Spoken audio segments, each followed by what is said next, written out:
আল্লাহ তাআলা ওই ব্যক্তির জন্য ৭০,০০০ ফেরেশতা নিয়োগ করবে যারা এই ব্যক্তির জন্য হাত্তা ইউমসিয়া সন্ধ্যা পর্যন্ত দোয়া করতে থাকে।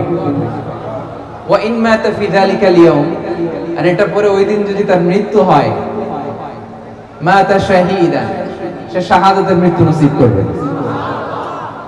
ওয়া ইন ক্বারাআহা হিনা ইউমসি কানা লাকা বিতিলকা মানজিলা, আর সন্ধ্যাবেলাও যদি কেউ এভাবে তিনবার আউযু বিল্লাহি সামিল আলিম পড়ে সূরা হাশরের শেষ ৩ আয়াত পড়ে, তার জন্য একই ফজিলত রয়েছে। পড়েন সুবহানাল্লাহ। তাহলে প্রথমে পড়তে হবে আউযু বিল্লাহি সামিল আলিম মিনাশ শাইতানির রাজিম ৩ বার। আওয়াজ করে বলুন তো কয়বার? ৩ বার। এরপরে সূরা হাশরের শেষের কয় আয়াত? এটা যদি পড়েন 2টা ফজিলত।